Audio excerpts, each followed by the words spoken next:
இன்னைக்கு பாருங்க, திராவிட முன்னேற்ற கழகத்தினுடைய 33 மாத கால ஆட்சியில யாராவது ஒருத்தர் இங்க நிம்மதியா இருக்க முடியுங்களா?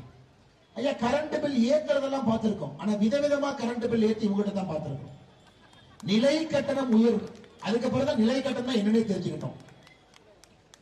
பீக் அவர் டிமாண்ட் சார்ஜ், அதாவது 8 மணி நேரம் அதிகமா கரண்ட் பயன்படுத்தினீங்கன்னா அது உயர்வு. அப்ப இவங்கிட்ட இருந்து தப்பிச்சுக்கலாம்.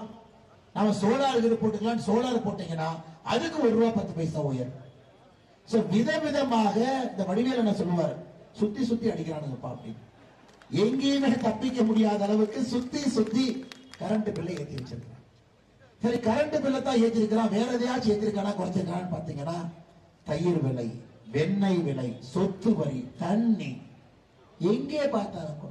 காலைல முதலமைச்சர் ஸ்டாலினை எதிர்ச்சொன்னே கேட்பாரு, என்னைய எனக்கு வரி உயர்த்தலாம். அப்படித்தான் ஆட்சி நடந்து கொண்டிருக்கிறது. 33